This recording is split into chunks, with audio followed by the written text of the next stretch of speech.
Assalamu alaikum. Okay, let's start with the lab. This is the experiment number 4 in which we will looking for workspace control. ठीक है, तो let me revise कि अब तक हमने क्या किया है. Till now we have seen this hardware, ठीक है, and we have got introduction to this hardware. Basically this is a 2 degree of freedom pantograph type report in which 2 indicate the end effector and number 3 and 4 are the actuated joints. ठीक है, तो ये आपके पास जो है it is servo motor 3, जो आपके पास 3 है indicate कर servo motor A and this is servo motor B and you have to remember its home position. okay, in this जो आपकी home position है ये आपके पास जो है ये इस वक्त होम पोजीशन पे, ठीक है. और if I am not wrong ये मेरे ख्याल से थोड़ी सी गलती में है क्योंकि बेसिकली ये आपकी सर्वो मोटर बी है और ये सर्वो मोटर ए है, ठीक है. वो इसलिए मैं कह रहा हूँ because if you see this तो ये आपका जो है एट 0 डिग्री है with respect to x axis और ये 0 है with respect to y axis. तो हमने ये एक अंडरस्टैंडिंग डेवलप की थी कि ये हमारे पास होम पोजीशन है जिसमें theta A will be at 0 that will be seen along the x-axis and theta b will be 0 that will be observed along the y-axis. तो आज का जो हमारा पार्ट है is we have to start with workspace control, ठीक है. and the hardware we will look in is, let me check कि recording सही हो रही है. okay, तो and this is the hardware of our 2 degree of freedom जिस पे आज हम प्रैक्टिकल कर रहे हैं. ओके, तो what are the lab objective? We have to find direct as well as inverse kinematics of a 2 degree of freedom pantograph type report simulating the closed loop XY position of the end effector that is simulate the workspace control. Learning outcome will be how to find out the direct or the forward kinematics and inverse or reverse kinematics of a 2 degree of freedom pantograph type report with using the 2 PT control loops. These are the same PT control loop that we have derived in experiment number 2 in the previous experiment in which we have derived a Kp and Kv value. okay, that come around, if I am not wrong, that value was around Kp was 22.7 and Kv was 0.429. okay, and for that purpose we have to solve for damping ratio, for natural frequency.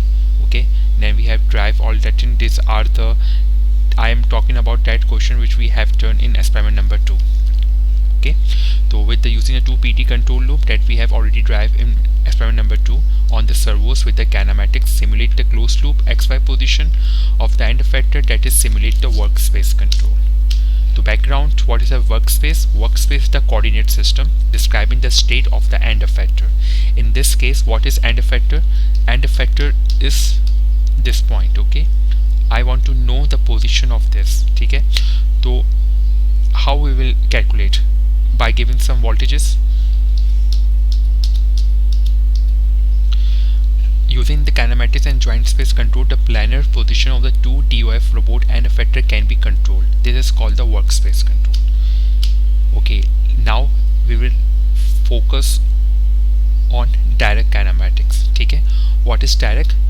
The forward or direct kinematic compute the global Cartesian coordinate of the robot end effector from the joint angles. The direct kinematics of the 2 DOF robot is shown in the figure 4.1. okay, तो हमारी जो figure होगी, before that मैं आपको एक चीज़ और बताना चाहता हूँ कि what are the given parameters. Given parameters are theta A and theta B. यानी कि मुझे पता होगा कि मेरा थीटा ए और थीटा बी कहाँ पे है, मैं क्या वोल्टेजेस दे रहा हूँ. हम देख के आ चुके हैं इन एक्सपेरिमेंट नंबर 2 कि हमने एक रिलेशन डेवलप किया था between voltages and the position. हम एक वोल्टेज दे रहे थे, वो हमारे उस पोजीशन पे जा रहा था. तो we have to know this thing. Okay, कि हम थीटा ए थीटा बी कैसे हमें पता है with the help of voltages that we are giving to our servo motors A and B. And what is the outcome which parameter we have to find out? They will be Ex and Ey. ठीक है, we have to find the location of our end effector E S and E Y, ठीक है। और तो अब हम आते हैं अपनी मेन डायग्राम पे।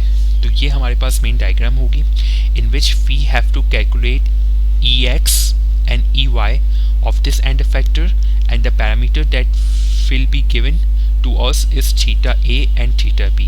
Remember one thing, कि theta A will be calculated, it will be observed along the x-axis, while as theta B will be observed along the y-axis. Okay तो इसको आई होप आप अपना जो प्रॉब्लम है वो समझ गए होंगे। तो how to start with this, ठीक है। बेसिकली हमें यहाँ से स्टार्ट करना है थीटा ए थीटा बी से, और हमें कुछ कर करा के इस पॉइंट पे पहुँचना है E X and E Y पे। तो कैसे किया जाए? अच्छा, what I observe in the previous week कि अगर मैं आपको हर चीज़ मेरी ऑब्जर्व करते रहेंगे तो आप सीख नहीं पाएंगे। तो आप ये है कि आपके पास मैनुअल अपलोडेड है, इस डायग्राम को देखें, पेंसिल कॉपी लें, और जो हमारा पहला टास्क होगा, we have to find out the coordinates of C. Means to say कि आपको खुद भी ट्राई करना है, ठीक है। वीडियो जब चाहे पॉज करें, कुछ कैलकुलेशंस करें, फिर चेक करें कि मैं किस तरह से चीज़ों को लेकर जा रहा हूँ। हो सकता है कि आपके अपने फॉर्मूले आएँ एक्सेप्टेबल है, then we will check in MATLAB, ठीक है। जैसे मैटलैब की हमारी फाइनल जो एक्सरसाइज होगी वो मैटलैब पे देखेंगे कि जो आज हम ड्राइव करेंगे इन्वर्स एंड डायरेक्ट काइनेमेटिक्स, उसको मैटलैब पे कैसे चेक करेंगे। ओके, तो फर्स्ट स्टेप उस पर लेके जाते हैं। तो सबसे पहले मुझे फाइंड आउट करना है सी के कोऑर्डिनेट्स होंगे सी एक्स एंड सी वाई, ठीक है। तो फॉर दैट पर्पस मुझे थीटा ए गिवन है, ठीक है। I know one angle and I know this length. अगर आप इसको राइट एंगल ट्रायंगल बनाएं तो ये आपके पास क्या बनेगा? This will be perpendicular, this will be base. Perpendicular कैसे? जो थीटा के अपोजिट होता है इट इज़ परपेंडिकुलर। थीटा के साथ जो होता है वो बेस है, और ये आपकी जो कि लॉन्गेस्ट साइड होती है ये आपकी हाइपोटेन्यूज है, ठीक है। तो अगर मैं यहाँ पे कॉस का एंगल लगाना चाहूँ कि cos theta equals to base over hypotenuse, तो बेस आपके पास है ये, और ये आपको अननोन है, लेकिन आपको थीटा ए भी पता है और आपको ये लेंथ भी पता है। तो जब मैं यहाँ इसमें प्लगिंग करूँगा तो cos theta A equals to C S over L B, C X over L B, ठीक है। और मुझे सी एक्स फाइंड आउट करना है, तो आई विल क्रॉस मल्टीप्लाई, तो मेरे पास सी एक्स इक्वल हो जाएगा एल बी कॉस थीटा ए के। I hope you understand. अगर समझ में आ गया है, पॉज द वीडियो और अब आप फाइंड आउट करें C Y. How will you calculate C Y? For C Y हम यूज़ करेंगे कौन सा फॉर्मूला? साइन थीटा का, बिकॉज इन दिस में हमें क्या है, अच्छा सी वाई जो होगी वो ये लेंथ है, ठीक है। अब मैं इसको यहाँ नहीं कर रहा, मैं इसको यहाँ पे डुप्लीकेट करूँगा सी वाई। तो सी वाई में मुझे परपेंडिकुलर फाइंड आउट करना है और मुझे हाइपोटेन्यूज गिवन है, तो पी और एच। तो अगर मैं साइन का फॉर्मूला लगाऊँ, सम पीपल हैव, तो परपेंडिकुलर मुझे फाइंड आउट करना है और मुझे हाइपोटेन्यूज गिवन है, तो मैंने प्लग की वैल्यूज़ को और सी वाई को मैंने फाइंड आउट कर लिया, C Y equals to L B sine theta. तो with the given coordinates of theta A and theta B मैंने C X and C Y calculate कर लिया है। Now we will proceed to this D coordinates. इसका कैसे करेंगे उसको देखते हैं। For D S and D Y, अच्छा जी, हमें जो है ये चीज़ गिवन है कि it is theta B, right. तो हमारे पास ये वाला एंगल किसके इक्वल होगा? अगर मैं बात करूँ कॉम्प्लीमेंट्री एंगल्स के, तो if 90 degree is the maximum right angle triangle की बात करूं, और अगर आपको ये लेंथ गिवन है तो आप ये वाला जो साइड है you can calculate from this 90 minus theta B, right. तो अब मैं जो ट्रायंगल कंसीडर करूंगा वो ट्रायंगल कंसीडर होगा बी, ये वाला ट्रायंगल कंसीडर होगा, ठीक है, जिसमें मुझे ये वाली लेंथ गिवन है and I know this side as well, because ये आपके पास लिंक ज्वाइंट है। ये कैसे पता चला मुझे? ये वाली लेंथ, ये लेंथ, क्योंकि 4 बार मैकेनिज्म है तो ये आपको लेंथ सब गिवन है and you know this length, और ये सब इक्वल है। ये लेंथ भी पता है, ये लेंथ पता है, ये लेंथ पता है, ओके। तो वेल अगेन टू दिस चीज़, तो इसमें जो फॉर्मूला मैं लगा सकता हूँ वो मैं लगा सकता हूँ सेम एज जो मैंने यहाँ पे अपने कॉन्सेप्ट अप्लाई किया था। फॉर दैट पर्पस अब मैं लगाऊंगा this one, cos 90 minus theta B equals to D X आपके पास ये बेस है, this thing over L B, ठीक है जी। तो एल बी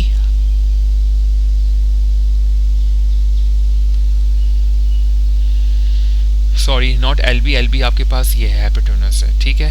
तो जब मैंने इसको प्लग किया तो D X equals equals to L B cos 90 minus theta B. आपने बेसिकली यहाँ पे इसको ना अपना वो राइट एंगल ट्रायंगल का फॉर्मूला लगाया इस जगह पे आपने। ओके, अब हम क्या करेंगे, लेकिन ये जो लेंथ आई है, ये लेंथ आपकी आई है this one, this is the length. तो अब अगर मैं बात करूं, अच्छा यहाँ पे इससे पहले मैं क्या करता हूँ, इस आइडेंटिटी को सॉल्व कर लेता हूँ। cos 90 minus theta B equal to sine theta B, ये मैंने इसको आसान कर लिया। तो dx equals to L B sine theta B, यानी ये जो लेंथ है ये आपके पास इक्वल है L B times sine theta B के। वो कैसे किया, हमने विद द हेल्प फॉर्मूला लगाया। सिर्फ और सिर्फ यहाँ पे चीज़ चेंज ये है कि we have plug this identity कि अगर cos 90 माइनस थीटा हो तो आप उसको सिंपल साइन थीटा भी लिख सकते हो। अच्छा, आपने अभी ना ये वाली लेंथ निकाली है। अभी हम जो बात कर रहे हैं with reference to this origin बात कर रहे हैं। तो अगर मैं यहाँ से बात करूँ then I have to consider this length as well. For that purpose मैं इसको ऐसे लिख सकता हूँ कि dx will be equals to bx plus L B sine theta B. ठीक है, तो नाउ स्टॉप द वीडियो और आप देखें कि अब आपको निकालना है dy। dy आपके पास ये लेंथ है, ठीक है। तो perpendicular, y perpendicular because it is opposite to this theta, theta जो आपका 90 माइनस थीटा है। और साइन थीटा मैं यूज़ कर सकता हूँ चूंकि मुझे हाइपोटेनस गिवन है, तो परपेंडिकुलर ओवर हाइपोटेनस। तो sine 90 minus theta B dy over L B. dy आपके पास परपेंडिकुलर ओवर हाइपोटेनस, आपको वहाँ क्रॉस मल्टीप्लाई करें, ये चीज़ आ जाएगी। देन अगेन यहाँ पे भी आप आइडेंटिटी यूज़ कर सकते हैं, sine 90 minus theta is equal to cos theta. तो dy जो आपके पास ये लेंथ है ये आपके पास इक्वल होगी L B cos theta B के, और ये लेंथ पूरी आपकी यहाँ से लेके यहाँ तक है। तो नो नीड कि आप इसमें कुछ रेफरेंस फ्रेम से आप इसको देखें। तो up till now we have calculated C X C Y D X and D Y, ठीक है। अब हमारा जो मेन गोल होगा वो होगा we have to go towards E X and E Y. अच्छा, इसमें बहुत सारे डिफरेंट मेथड्स हैं। मेरी जो अप्रोच होगी कि I am consider triangle D C F, ये ट्राइंगल मैंने कंसिडर किया है। अच्छा जी, इसमें जो है अगर आप देखें तो ये आपके पास राइट एंगल ट्राइंगल है और मैं इस पे अप्लाई करूँगा Pythagoras theorem. And for that क्यों अप्लाई किया, because I know this length, ये लेंथ मुझे पता है, ये लेंथ dx मैंने कैलकुलेट कर रही है, प्रीवियस स्लाइड में ds को कैलकुलेट किया है और cs को भी मैंने कैलकुलेट किया। अगर मैं इन दोनों का डिफरेंस लूँ, dx में से cs को माइनस कर दूँ, then I will get this side, ठीक है। ये आपके पास बेस होगा। इसी तरह मुझे dy और cy पता है, अगर मैं dy से cy को सब्ट्रैक्ट कर दूँ, अगर इनका डिफरेंस लूँ तो I will get this side. तो applying Pythagoras theorem that is hypotenuse square equals to perpendicular square plus base square, I will get this thing b square and dy minus cy square plus dx minus cx square. Now square root on both sides so that I will get only p, तो मेरे पास p आ जाएगा इसके equal, ठीक है। तो मैंने p की length निकाल ली है, ठीक है। अब मैं क्या करूं, बेसिकली मुझे ये कोऑर्डिनेट्स निकालने, जिस तरह मैंने यहाँ पे किया था, मैंने थीटा a और थीटा b फाइंड आउट किए थे। तो अगर बाय सम मीन्स मैं यहाँ कहीं का कुछ एंगल फाइंड आउट कर लूँ और मुझे ये लेंथ गिवन है, ये लेंथ भी गिवन है, तो अगर मुझे ये दो लेंथ गिवन है और मैं इसका कुछ राइट एंगल ट्रायंगल बना लूँ किसी तरह से इसको और थीटा को कर लूँ, तो मुझे आसानी से मैं ई एस ई वाई कर सकता हूँ। तो यूजिंग दिस अप्रोच मैंने क्या किया, मैंने यही चीज़ को कंसिडर किया और मैंने यहाँ देखें दो थीटास आ गए, एक मैंने अल्फ़ा कर दिया, एक मैंने बीटा किया। अच्छा, रिमेंबर वन थिंग कि ये जो आपके पास ये जो है ये आपके पास क्या है, इसमें देखें ये लेंथ भी एल बी है and this length is also L B and this both sides are equal. तो ऐसे ट्रायंगल जिसमें दो साइड्स आपके पास इक्वल होती हैं वो आपके पास कौन सा ट्रायंगल कहलाता है, दिस इज आइसोसेलेस ट्रायंगल, ठीक है। अच्छा, फिर इसके बाद मैंने क्या किया, मैंने यहाँ से एक परपेंडिकुलर को ड्रॉ कर दिया इस पॉइंट पे, जिसको ये इक्वल टू डिस्टेंस में डिवाइड कर रहा है। तो अब आपके पास ये जो लेंथ है it will become p over 2, ठीक है। CED is an isosceles triangle because each manipulator link is of the same length. Can we express angle alpha in term of LP and P? Yes. अगर मैं इसको P divided by 2 कर दूं, so making a right angle triangle with hypotenuse LP. तो अब मेरे पास क्या हुआ, ये आपका परपेंडिकुलर है, बिकॉज एंगल आपका ये एंगल के अपोजिट आपका perpendicular, this is your base and this is your hypotenuse. अच्छा, ये डिस्टेंस हमें गिवन है, दिस इज व्हाट LB, और ये हमने जब इसको यहाँ से ड्रॉ किया है, परपेंडिकुलर ड्रॉ किया है, तो बिल्कुल ये इसको इक्वल डिस्टेंस में डिवाइड करेगा। तो ये जो आपके पास बेस है ये क्या होगी आपके पास P/2 हो जाएगी, ठीक है। तो cos theta is alpha, cos alpha equals to P/2 LB।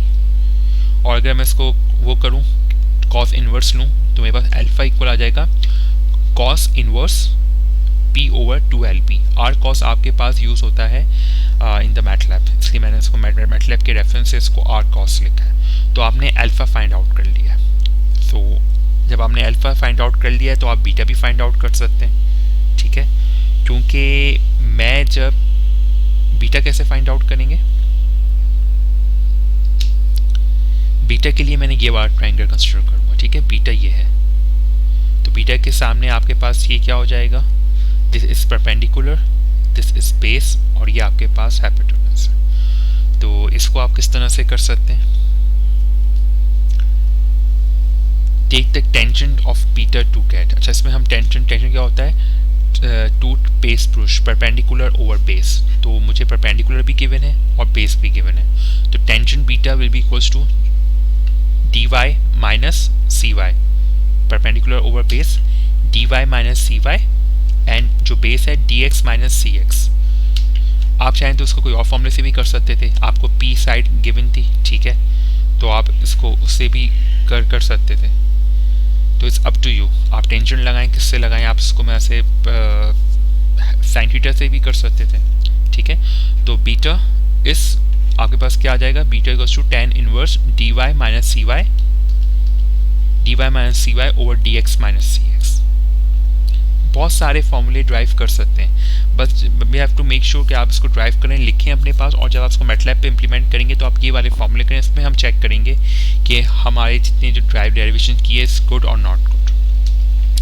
अच्छा जी, अब क्या हुआ, हमने देखें अल्फा बीटा भी फाइंड आउट कर लिया, अल्फा भी हो गया बीटा भी हो गया। मैं इन दोनों को सेम कर लूँ और मैं कुछ ट्रायंगल बनाऊँ, ये वाला ट्रायंगल बनाऊँ, ठीक है। क्या किया मैंने, इसको अगर मैं यहाँ पे let me use a pen, मैं क्या करूं, मैं इस ट्रायंगल को और ये वाली साइड को, ये मेरे पास एक राइट एंगल ट्रायंगल बन रहा है, ठीक है, जिसमें ये आपका 90 है, ये आपके पास थीटा है। तो थीटा के अपोजिट जो होता है इट इज परपेंडिकुलर, बेस, और ये आपके पास हाइपोटेनस है, ठीक है। तो the sum of angle alpha and beta from the angle between the length CE and the Cartesian coordinate axes, this leads directly to the xy position of E.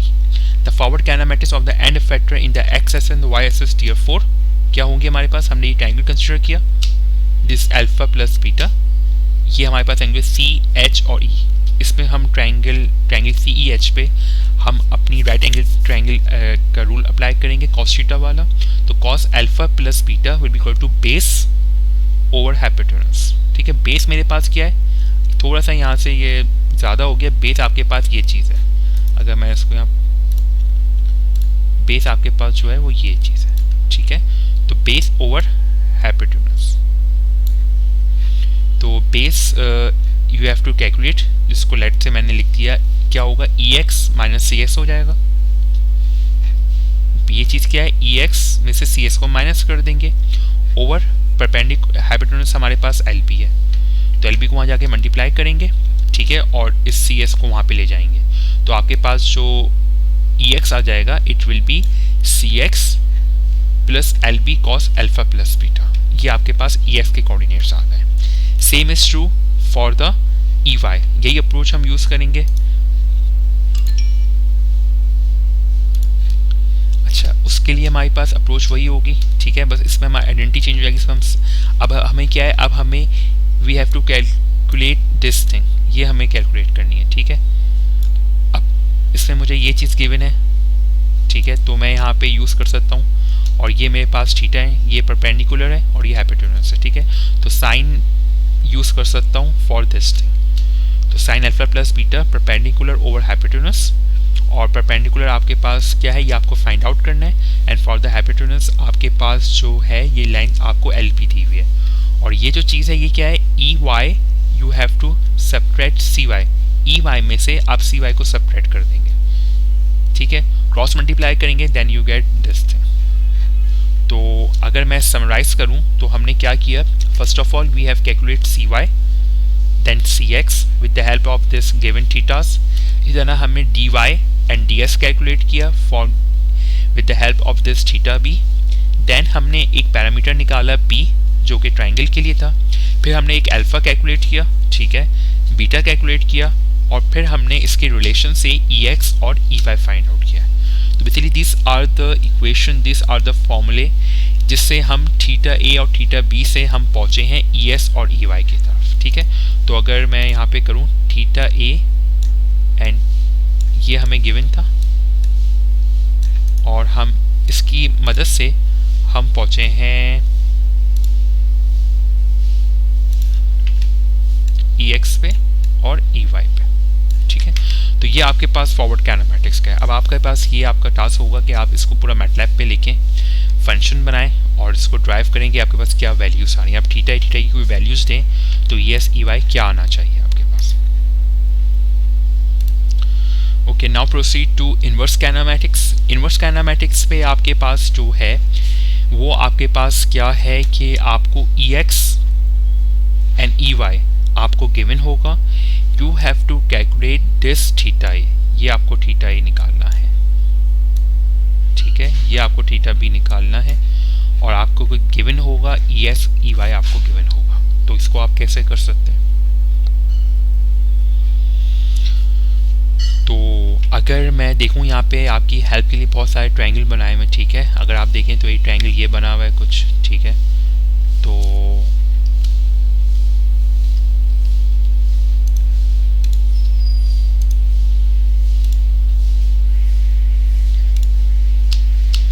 Given parameters हमें क्या होंगे, E Y and E X given होंगे and the parameter to be find out will be theta A and theta B. Okay, now कि अब हम कुछ ये वाला ट्रायंगल कंसीडर करते हैं, ट्रायंगल एम एन और ये ई एक्स, ये वाला ट्रायंगल, ठीक है।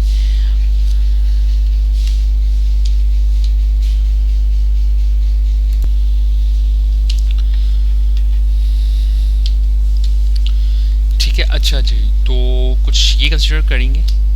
तो अब हमने क्या किया, हमने ट्रायंगल लिया है ये वाला, ठीक है। बेसिकली हम चाह रहे हैं कि इस m को फाइंड आउट कर लें। ये लेंथ हमें गिवन है in form of E Y और ये लेंथ गिवन है in form of E X. तो अगर मैं यहाँ पाइथागोरस थ्योरम लगाऊं तो I can find out this m। तो पाइथागोरस थ्योरम आपके पास क्या कहता है, ओके, पाइथागोरस थ्योरम सिंपल जो हमने लास्ट स्लाइड्स में देखा था, इसमें आपके पास hypotenuse square equals to perpendicular plus base square. तो परपेंडिकुलर आपके पास जो है थोड़ा सा यहाँ पे हुआ है, परपेंडिकुलर आपका होगा यहाँ पे ई वाई, ठीक है। यहाँ पे ई वाई आना था, फिर प्लस ई एक्स आना था, सम है तो उसका कोई डिफरेंस नहीं होगा। तो आपके पास m जो है वो ultimately you have find out under root E X square plus E Y square. इस तरह से अब आपको ये n निकालना है। अच्छा, इसमें आपकी और भी अप्रोच हो सकती है, मैंने इस अप्रोच से इसको सॉल्व किया है। n के लिए मैंने यहाँ पे किया, ठीक है। तो वही चीज़ है परपेंडिकुलर ओवर बेस, बस यहाँ पे याद रखिएगा perpendicular will be the same but for the base you आपको सिर्फ इस लेंथ को देखना है। तो इस लेंथ के लिए मैं बी एक्स में से इस ई एक्स को माइनस कर दूंगा, then I will get this length, ठीक है। तो मैंने देखें यहाँ पे इसको इस तरह से लिखा है।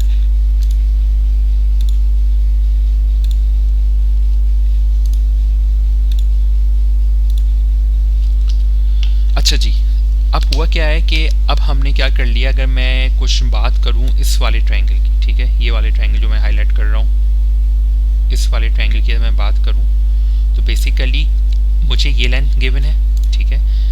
मुझे कौन सी लेंथ गिवन है, मुझे लेंथ गिवन है, मुझे ये लेंथ गिवन है, ठीक है। इस तरह मुझे ये लेंथ भी गिवन है, ये लेंथ कौन सी, ये लेंथ एल पी है, और मैंने ये लेंथ भी फाइंड आउट कर ली है। तो हमारे पास एक लॉ है दैट इज कोसाइन लॉ, जो कि हमें एक इजाज़त ये देता है कि if you know all the side of a triangle, triangle कोई सा भी हो सकता है, if you know all the sides of the triangle तो आप कोई सा भी एंगल फाइंड आउट कर सकते हैं। तो मैं क्या करता हूँ, मैं इस लैम्डा ए को फाइंड आउट करने की कोशिश करता हूँ, ठीक है। तो मुझे एम भी पता है, कैलकुलेट किया है मैंने एम को, ठीक है, और मुझे एल बी जो दूसरी साइड्स हैं वो भी मुझे पता है, ठीक है, एल बी और एल पी। तो कोसाइन लॉ मेरे पास क्या कहती है कि कोसाइन लॉ ये कहती है कि अगर आपको ये है, यानी कि लेट से आपको लेट से लैम्डा निकालना है, सॉरी लैम्डा नहीं है, ये आपके पास गामा है, तो गामा विल बी क्या होगा, सी स्क्वायर, इसके सामने वाला opposite, equals to A square plus B square minus 2ab cos gamma. इस तरह से आप बाकी एंगल्स बाकी साइड का भी कर सकते हो कि अगर ए स्क्वायर का है तो आपके पास ये रिलेशन, उसमें आप अल्फा को देख रहे होंगे, और अगर आप ये वाला है तो आप इसमें बीटा को देख रहे होंगे। तो ये एंगल्स हैं। तो अगर मैं इस वाले ट्रायंगल की बात करूं और यहाँ पे कोसाइन लॉ लगाता हूँ तो क्या होगा, लेट से मुझे लैम्डा ए को फाइंड आउट करना है, ठीक है। तो मुझे ये लैम्डा ए को फाइंड आउट करने के लिए मुझे क्या लिखना होगा, M square equals to L B square plus L B square, applying cosine law at triangle ACE as we want to find out lambda a and we known all the sides. तो m square equals to lb square plus lb square minus 2lb lb cos lambda a। ये हमने formula लगा दिया। अब हम क्या करेंगे, इसको सॉल्व कर लेंगे। 2lb स्क्वायर और फिर मैंने lb को कॉमन ले लिया तो मैंने इसको ऐसे लिख लिया, 2-3 स्टेप मैंने मिस कर दिए, और उसके बाद मैं इसको क्रॉस मल्टीप्लाई करके वहाँ लेके जाऊँगा, because my ultimate goal is to find lambda A. तो मैं इसको ऐसे भी लिख सकता हूँ, ठीक है। और इसको मैंने एक स्टेप मिक्स कर दिया है कि अगर आपको लैम्डा ए फाइंड आउट करना है वो आप क्या करोगे, सिंपल कॉस इन्वर्स करके इसको लैम्डा ए लिख सकते हो। तो अपने पास नोट डाउन कर लीजिए आप इसको। अच्छा, ये जिस तरह मैंने यहाँ पे इस तरह से किया है, ये चीज़ मैं कर सकता हूँ इस वाले ट्रायंगल के लिए भी। उसमें क्या होगा, अब क्या है, मुझे लैम्डा बी फाइंड आउट करना है, ठीक है। तो मुझे ये साइड गिवन है, ये साइड गिवन है, ये एल बी है, ये साइड भी एल बी है। तो N square equals to N square equals to L B square plus L B square minus 2lb lb cos lambda B. इसको मैं सॉल्व करूँगा तो मेरे पास ये कुछ ये रिलेशन आएगा और मैं इससे लैम्डा बी भी निकाल सकता हूँ, ठीक है। तो अब हमने जब मैं दोबारा इसको मैं देखूँ,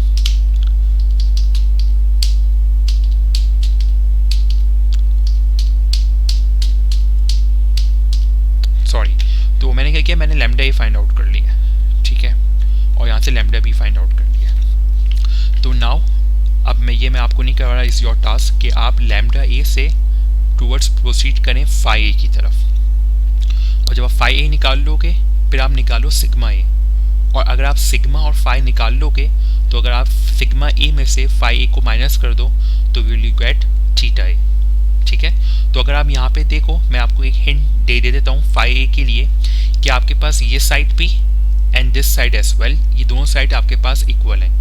तो ये आपके पास ट्रायंगल होगा आइसोसेलेस ट्रायंगल। अगर किसी ट्रायंगल की दो साइड्स इक्वल हैं, ये आइसोसेलेस ट्रायंगल है, तो उसके दो एंगल भी इक्वल होंगे।